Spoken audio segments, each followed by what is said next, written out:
Bom dia a todos. Pedimos a gentileza de manterem os aparelhos celulares desligados. Agradecemos a compreensão de todos. É com muita honra que a Procuradoria Regional dos Direitos do Cidadão e o Instituto Pro Bono realizam esta audiência pública sobre a advocacia pro bono. Chamaremos para compor a mesa, como anfitriã do evento, a excelentíssima Procuradora-Chefe Substituta da Procuradoria Regional da República Terceira Região, Janice Agostinho Barreto Ascari.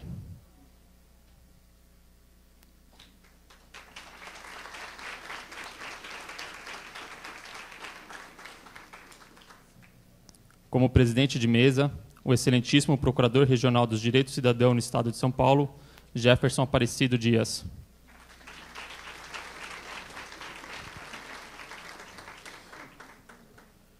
Como expositor palestrante, o excelentíssimo Ministro do Supremo Tribunal Federal, Gilmar Mendes.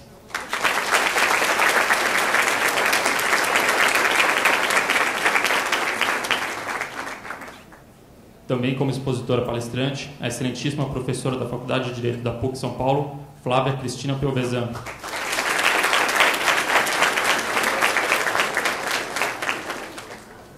Como debatedores, o excelentíssimo secretário de Reforma do Judiciário, Flávio Croce Caetano.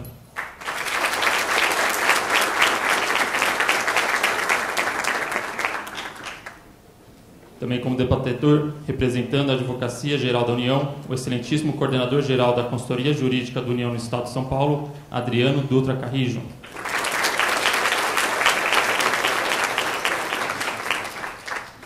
Passarei a palavra agora à Procuradora-Chefe Substituta, Janice Agostinho Barreto, para que inicie as atividades.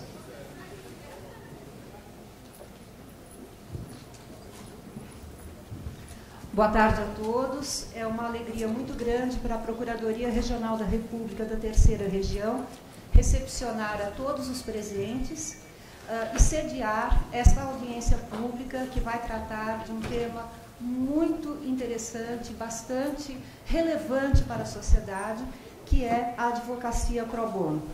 A minha participação nessa mesa se dá apenas na qualidade de anfitriã do prédio, como procuradora-chefe substituta, e apenas para recepcioná-los a todos e agradecer as presenças do colega Jefferson Aparecido Dias, Procurador Regional dos Direitos do Cidadão, que é o idealizador desta audiência pública, excelentíssimo ministro Gilmar Ferreira Mendes, do Supremo Tribunal Federal, excelentíssima professora Flávia Pelvezan, excelentíssimo Dr. Flávio Croce Caetano e excelentíssimo Dr. Adriano Dutra Carrijo, a quem o Ministério Público Federal, desde já, agradece a presença.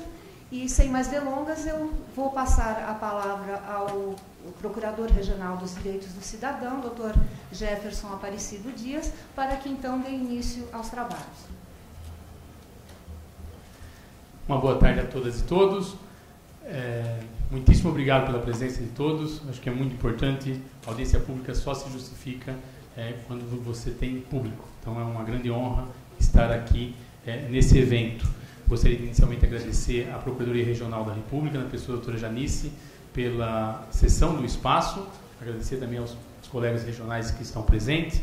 Um breve histórico do procedimento. É um inquérito civil público que tem curso na Procuradoria Regional dos Direitos do Cidadão, a partir de duas representações feitas, supostamente acho que por advogados, mas não foi exigida essa qualificação, questionando a resolução da OAB São Paulo, que trata da advocacia pro bono. Muito mais até do que a resolução, a sua própria interpretação. Depois de idealizada a audiência pública, foram convidados o Instituto Pro Bono para fazer a indicação de dois palestrantes. O Instituto Pro Bono desempenhou esse papel e indicou a professora Flávia e o ministro Gilmar Mendes como debatedores, aos quais eu agradeço imensamente a presença. E foi oficiado também a sessão São Paulo da OAB, para que ela também indicasse, para que o seu presidente, pessoalmente ou mediante indicação, também indicasse dois palestrantes, para nós termos um contraponto. Lamentavelmente, o ofício foi mandado logo no começo do ano, para dar tempo para que fosse organizado. Lamentavelmente, No dia 19 de fevereiro, nós recebemos o ofício GP 094/2013, em que o senhor Marcos da Costa, presidente da OAB, informa que recebeu o convite, mas que aí informamos que a matéria afeta o exercício da advocacia está sendo apreciada pelo Conselho Federal da Ordem dos Advogados, e que a quem nesse momento compete tratar o tema, e declina da possibilidade de indicar representantes para participar da audiência pública. Nós lamentamos, como organizadores, essa ausência, mas tenho certeza que os presentes, né, teremos a oportunidade de debater com bastante sabedoria o tema, né, e ver todos os aspectos. Nós teremos, as pessoas fizeram pré-inscrição pela internet, nós confirmamos a inscrição agora, e depois nós vamos chamar para as intervenções. Quem precisar, existe a possibilidade de tempo, né, alongar um pouco. Se alguém precisar se ausentar, nós teremos a possibilidade de que as perguntas sejam feitas por escrito e depois serão respondidas desde que coloquem o e-mail, né? Os autos eles estão à disposição de todos, né? E depois de tudo juntado, todas as manifestações de hoje, ele ficará novamente à disposição na Procuradoria Regional dos Direitos do Cidadão. Comunico a todos que está sendo filmado a audiência pública e o vídeo também será divulgado, né? Nós estamos bastante convictos que a transparência é o melhor para esses momentos. Para não, aproveitando o tempo, né, eu vou pedir licença para os debatedores para não ler os currículos, porque os minis currículos não são tão minis, né? Então, são muito longos, né? Claro, do brilhantismo de ambos. Então, peço Vênia para não ler os currículos, que será juntado nos autos também, para nós agilizarmos. E, sem delongas, já passo a palavra para a professora Flávia Pelvezan para suas considerações. Muito obrigado. Uma boa tarde a todos e a todas. Eu me sinto muito feliz em estar presente no momento que eu reputo histórico para a democratização do acesso à justiça no Brasil. Presto as minhas homenagens ao Ministério Público Federal pela ousadia, pela firmeza, pela combatividade e por inaugurar esta audiência pública. Cumprimento doutora Janice, doutor Jefferson, tenho o maior respeito e admiração pelo trabalho de ambos. Estendo os meus cumprimentos ao ministro Gilmar, ao meu colega de PUC, secretário da Reforma do Poder Judiciário, Flávio Caetano, doutor Adriano. Também estendo os meus cumprimentos a todas as autoridades, alunos, alunas, estudantes, estudiosos do direito, e o faço na pessoa de dois ministros da Justiça que honram também aqui esta audiência pública, ministro Miguel Reale, ministro José Carlos Dias, além do doutor Aidar, doutor Maris, professor Oscar Vilhena, professor Toron e tantos outros que aqui enriquecem essa audiência pública. Eu gostaria de pautar uma única questão. Por que defender a ampliação e o fortalecimento da advocacia pro bono no Brasil? Em que medida a resolução da OAB, ao proibir advogados e advogadas de prestarem assistência jurídica gratuita a pessoas físicas, viola não só a ordem constitucional, mas também a normatividade internacional de proteção dos direitos humanos? Eu gostaria de lançar esta pergunta e respondê-la a partir de 5 argumentos. O primeiro argumento é um argumento contextual. Parece-me que esta vedação da Ordem dos Advogados do Brasil representa uma grave violação ao direito ao acesso à justiça em um contexto de profunda exclusão e desigualdade social. Segundo dados do Latino Barômetro de 9 de maio de 2012, a América Latina ostenta o maior grau de desigualdade do mundo. 5 dos 10 países mais desiguais do mundo estão na América Latina, dentre eles o Brasil. Não bastando o acentuado grau de desigualdade social, a região ainda se destaca por ser a mais violenta do mundo. Concentra 27% dos homicídios, tendo apenas 9% da população mundial. 10 dos 20 países com maiores taxas de homicídio do mundo são latino-americanos. E é no marco desta região que se encontra o nosso Brasil, carregando o paradoxo de ser a 6ª maior economia mundial, com a 84ª posição no Índice de Desenvolvimento Humano, que mensura a efetiva qualidade de vida da população, tendo por critério a expectativa de vida, escolaridade, renda per capita e desigualdade de renda. Portanto, há que se ampliar e democratizar o acesso ao Poder Judiciário na medida em que há esta carência, esta urgência, esta necessidade. Segundo estudos da professora Maria Tereza Sadek, apenas 30% da população tem acesso à justiça. Portanto, é uma luta fundamental avançar na concretização do acesso à justiça, porque é pressuposto, ademais, para a realização dos demais direitos, instrumento de distribuição de justiça e de efetiva proteção dos direitos. Segundo argumento, além do argumento contextual, o segundo argumento é que há o direito à proteção judicial no Estado Democrático de Direito. Esse direito tem como base a ordem constitucional brasileira e os tratados de direitos humanos ratificados pelo Brasil, que contemplam parâmetros protetivos mínimos. Seja a Constituição Federal de 88, seja a Declaração Universal, o Pacto de Direitos Civis e Políticos, a Convenção Americana de Direitos Humanos, ambos aí ratificados pelo Brasil em 92, contemplam o acesso à justiça em 3 dimensões. O direito ao livre acesso à justiça, o direito à proteção judicial, a garantia de independência judicial e o direito a uma prestação jurisdicional efetiva. Isso porque no Estado Democrático de Direito há um monopólio da função jurisdicional pelo Poder Judiciário, que é o poder desarmado a ter a última palavra. Portanto, sob a ótica emancipatória dos direitos humanos e considerando a perspectiva da vítima da violação, fundamental é assegurar o direito à proteção judicial. O acesso à justiça é um direito humano em si mesmo, mas é um direito de empoderamento, porque impacta o modo pelo qual os demais direitos são protegidos, como a vida, a liberdade, a igualdade, a saúde, educação, trabalho, alimentação, seguridade social, dentre outros. Terceiro argumento.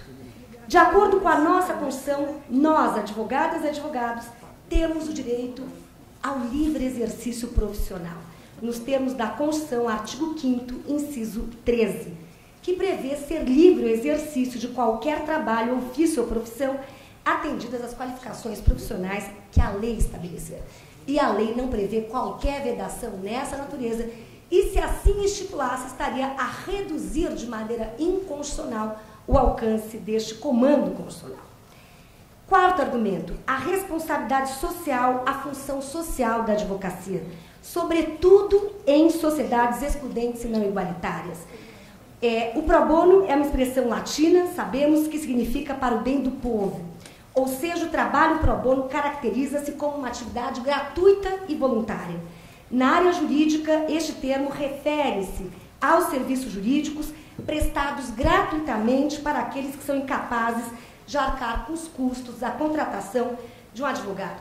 Eu convido todos a lerem e aplaudo o Instituto Pro Bono por todo o extraordinário trabalho que faz no Brasil, por esta luta, por esta publicação que todos nós somos presenteados. E há um artigo muito interessante da professora Esther Larden, quando ela é indagada a respeito da resolução da OAB que restringe a advocacia pro bono, vedando essa prestação a pessoas físicas, limitando as pessoas jurídicas sem fins lucrativos. E quando é indagada, qual é a sua reação a esta vedação? Ela diz, olha, a maioria dos países tem uma abordagem oposta do Brasil, ao entender que oferecer serviços jurídicos aos necessitados é uma questão ética, é um imperativo ético e um dos maiores princípios éticos da profissão. Aqui no Brasil se passa o oposto. De forma estarrecedora, violar a ética significa prestar assistência jurídica gratuita a esse exército de pessoas que demandam a prestação desse serviço para ter o seu direito a ter direitos. Portanto, me pareceu bastante importante essa visão. Ela diz, olha, nós defendemos a possibilidade dos advogados oferecerem pro bono onde quer que haja necessidade. O que eu acho seguro dizer é que é em toda parte. E o argumento primeiro que eu lanço, que é o contextual, eu penso ser convincente e creio que todos aqui vamos concordar que há um exército de pessoas que estão a demandar o direito à proteção judicial. Quinto e último argumento, inexistência de monopólio ou exclusividade do Estado na prestação de assistência jurídica. Ou seja, se nós avaliarmos pelo prisma constitucional, nos importa destacar 3 artigos. O primeiro, livre acesso ao Poder Judiciário. A lei não pode excluir da apreciação do Poder Judiciário lesão ou ameaça a direito. Artigo 5º, 35. No mesmo artigo 5º, a nossa Declaração de Direitos, lá ao final, inciso 74, ao dever do Estado de prestar assistência jurídica integral e gratuita aos que comprovarem insuficiência de recursos. Portanto, ao dever do Estado e há, em contrapartida, o direito do cidadão. Mas em nenhum momento, se nós ainda aliarmos aqui o artigo 133 do nosso texto, que prevê ser o advogado indispensável à administração da justiça, se nós fizermos a leitura sistemática da Constituição sob uma ótica valorativa e principiológica, não vamos concluir o que a OAB tem concluído, em boa parte, que o Estado tem um monopólio ou a exclusividade. Como bem diz o professor Miguel Reale na sua entrevista aqui, são atividades complementares. Portanto, não há aqui qualquer monopólio ou exclusividade do Estado brasileiro na prestação da assistência jurídica. Eu concluo lembrando que a democratização do acesso à justiça, com fortalecimento da advocacia pro bono solidária, é medida essencial à consolidação e afirmação do Estado de Direito, da democracia e dos direitos humanos no Brasil. A ótica protetiva dos direitos humanos deve triunfar em detrimento de visões corporativas, reducionistas, que violam tanto a ordem constitucional como a ordem internacional dos direitos humanos, em flagrante afronta ao direito a ter direitos, em um contexto de profunda exclusão social. Portanto, ao ampliar e ao fortalecer o acesso à justiça por parte das populações mais vulneráveis, a advocacia pro bono presta uma extraordinária contribuição, tanto ao resgatar a função social da advocacia, como na efetiva proteção dos direitos humanos. Seu vértice maior tem sido a luta pelo direito a uma justiça mais acessível, independente, efetiva e democrática, sob a força emancipatória dos direitos humanos, a debelar um contexto de extrema exclusão. Muito obrigada.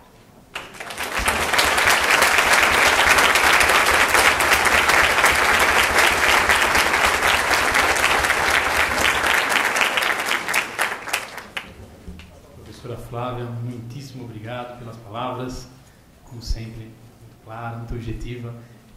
Eu já imediatamente passo a palavra então para o ministro Gilmar Ferreira Mendes para as suas considerações. Boa tarde a todos, caros colegas da mesa, a Janice, a professora Flávia representante, o Gerson, o Flávio, o Adriano, senhores presentes, caro professor Zé Carlos Dias, Miguel Reale Júnior, Maris, doutorão, Helena, Aidar, senhoras e senhores, é com muita alegria que eu participo deste debate. Os senhores vão compreender que eu não vou falar sobre a resolução da Ordem dos Advogados de São Paulo, muito menos sobre essa disciplina, porque esse tema pode depois ter desenvolvimento e chegar até o Supremo Tribunal Federal, mas vou falar um pouco sobre uma perspectiva que já marcou a minha gestão no CNJ. Todos sabem que o Brasil de hoje é um Brasil bastante diferente do Brasil de 20 anos atrás, e é importante que a gente registre que neste ano nós estamos comemorando 25 anos da Constituição de 1988. Essa Constituição que fez diferença na nossa história. É o mais longo período de normalidade institucional, pelo menos da vida republicana, e nós devemos, então, fazer esse registro. No que diz respeito à judicialização, e esse é um ponto importante para nós discutirmos essa questão, o Brasil é um país diferente. Talvez hoje tramitem pelos fóruns, pelas instâncias brasileiras, algo em torno de 90, talvez 100 milhões de processos. Veja, este é um dado preocupante, é um grau de litigiosidade extremamente elevado. E certamente há muitas pessoas que talvez quisessem levar os seus pleitos à justiça, mas não o fazem exatamente por falta de patrono, por falta de defesa. Isso é evidente. No campo penal, e aqui estão especialistas notáveis, nós temos algo em torno de 550 mil presos. É um dos mais altos índices de encarceramento e é um índice que não nos enche de orgulho. E temos toda essa tragédia, por exemplo, 40% de presos provisórios. E muitos poderiam estar soltos. Hoje temos a lei das medidas cautelares, mas elas são de difícil aplicação, esbarram em travas culturais. Então é preciso que nós discutamos essas questões tendo em vista esse leitmotiv, esse pano de fundo. De alguma forma, o Estado social brasileiro, se é que se pode falar nisso, de alguma forma ele se realiza pela judicialização. Os juizados especiais, os ministros da Justiça aqui presentes sabem bem, no primeiros momentos, nos primeiros 10 anos, tinha expectativa de receber algo em torno de 200 mil processos. Em poucos anos, são 2,5 milhões de processos. E de que nós tratamos? Nós tratamos de INSS, de complemento de aposentadoria, de LOAS, assistência social. Portanto, é disso que nós estamos a falar. Portanto, essa faceta do Estado Social brasileiro se realiza pela via da judicialização. Os casos da saúde. As pessoas que pedem medicamento para câncer, tratamento, UTI, vaga em UTI, todas as discussões que nós já tivemos no Supremo Tribunal Federal. Então é preciso que nós discutamos essa temática tendo em vista esta perspectiva. Como disse a professora Flávia Pelvezan, sem dúvida nenhuma, um elemento de centralidade aqui da ideia de Estado de Direito é a atuação, o funcionamento da justiça e o acesso à justiça. E é preciso, então, que nós flexibilizemos, entendamos de uma forma ampla aquilo que o texto constitucional nos oferece. Inclusive, naquilo que for necessário, uma linha de interpretação compreensiva, inclusive no que concerne ao reconhecimento de poderes implícitos, se for o caso. Eu tenho a impressão, e eu já falei isso em outros momentos, que o Brasil tem que romper definitivamente, tendo chegado ao século XXI, com uma mentalidade corporativa. Se há um defeito do texto constitucional,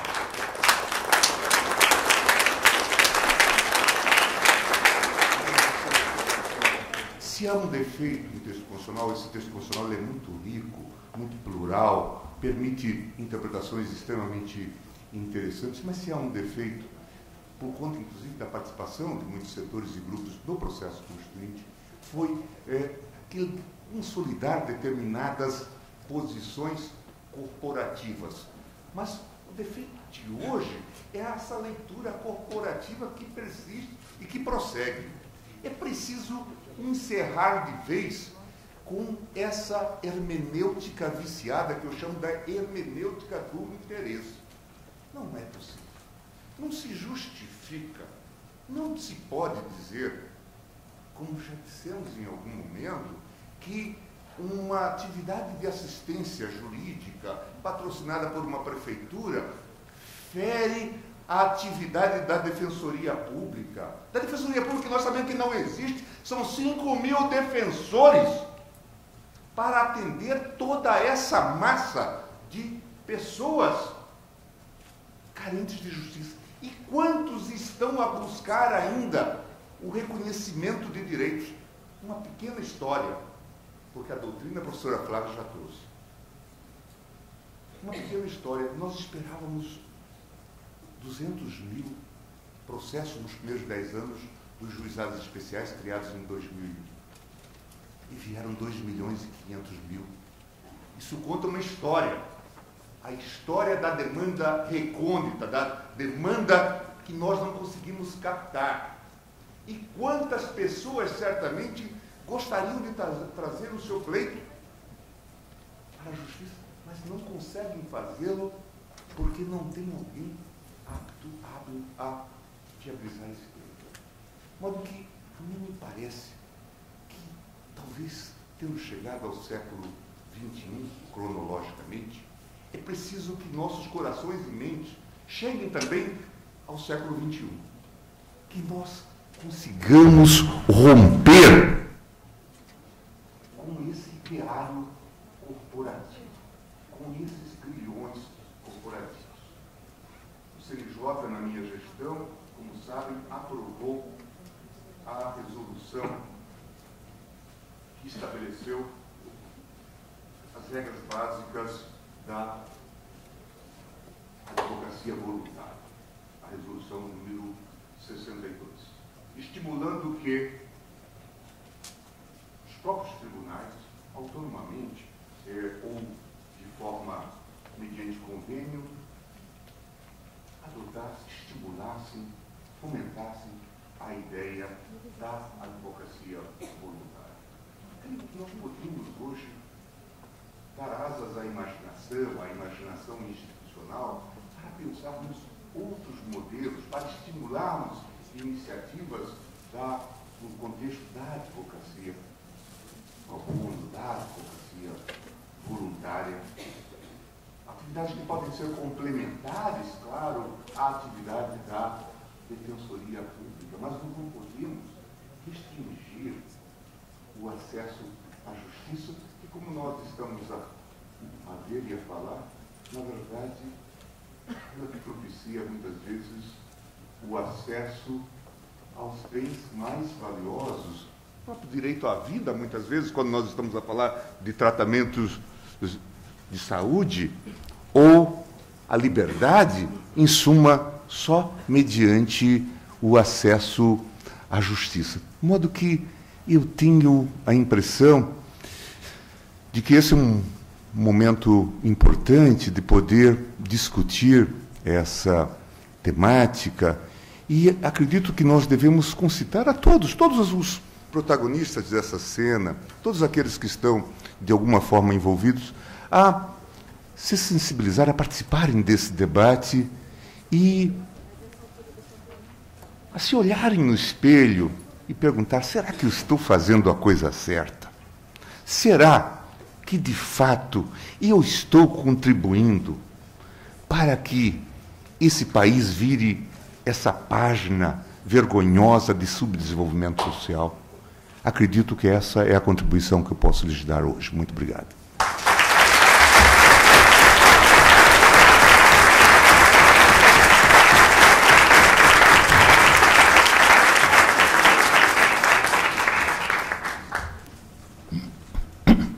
Ministro Gilmar, muitíssimo obrigado pelas palavras.